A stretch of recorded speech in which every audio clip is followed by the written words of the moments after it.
बिस्मिल्लाहिर्रहमानिर्रहीम। अस्सलाम वालेकुम डियर स्टूडेंट्स। आज का क्लास है primary cell wall. Primary cell wall क्या होता है? Primary cell wall is the outermost thin flexible and extensible layer. जो प्राइमरी सेल वाल है ये सबसे बैरूनी लेयर है जो कि थिन है, फ्लेक्सिबल है और एक्सटेंसिबल है। ठीक है। It is true cell wall. ये ट्रू सेल वाल है, मतलब ये लिविंग सेल से मिलकर बना होता है।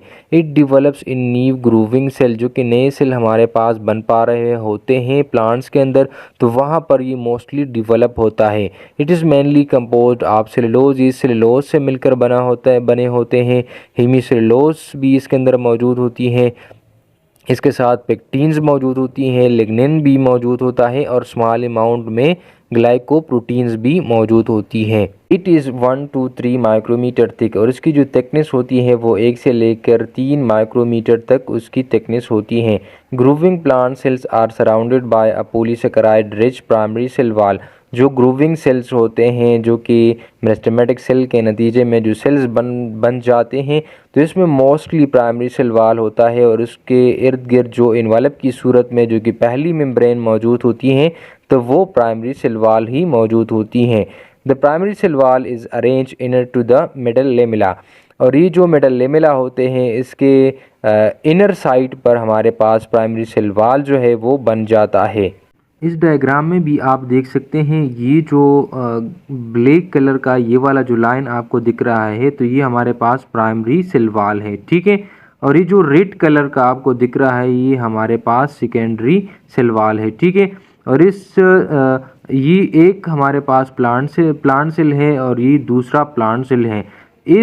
इन दोनों सेल को किसने एक दूसरे के साथ जकड़े रखा है? ये हमारे पास मिडल लेमिला ने एक दूसरे के साथ जकड़े रखा है। यहाँ पर आप ये देख सकते हैं, ये हमारे पास मिडल लेमिला हो गया। ठीक है।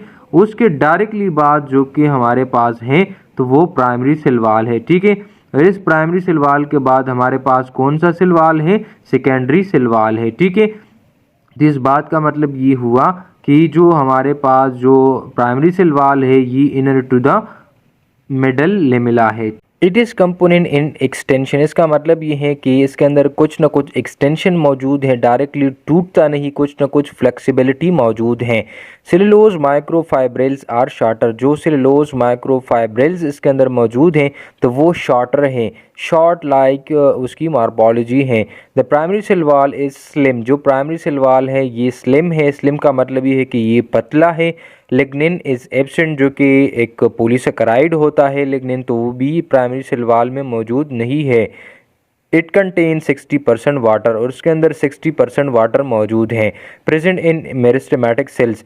जो प्राइमरी सेल वॉल है ये मेरिस्टेमेटिक सेल में मौजूद है। मेरिस्टेमेटिक सेल्स वो सेल्स होते हैं जिसके अंदर कंटिन्यूसली सेल डिवीजन की एबिलिटी मौजूद होती है, जो कि हर वक्त हालत तकसीम में ये सेल के अंदर मौजूद होती हैं, जिनका काम सेल डिवीज़न करना होता है, जिनका काम सेल की नंबर को इंक्रीज़ करना होता है, तो वहाँ पर भी ये प्राइमरी सेल वॉल मोस्टली मौजूद होता है। Present in parenchymatous cell. जो कि पेरेन्काइमेटस सेल्स होते हैं इसके अंदर भी प्राइमरी सेल वॉल वो मौजूद होती है। पेरेन्काइमेटस सेल जो है इसके अंदर फोटोसिंथेसिस की एबिलिटी होती है, जो कि सनलाइट को ट्रैप कर सकता है, और इस सनलाइट की मौजूदगी की वजह से प्लांट जो है वो अपनी खुराक खुद तैयार कर सकते हैं।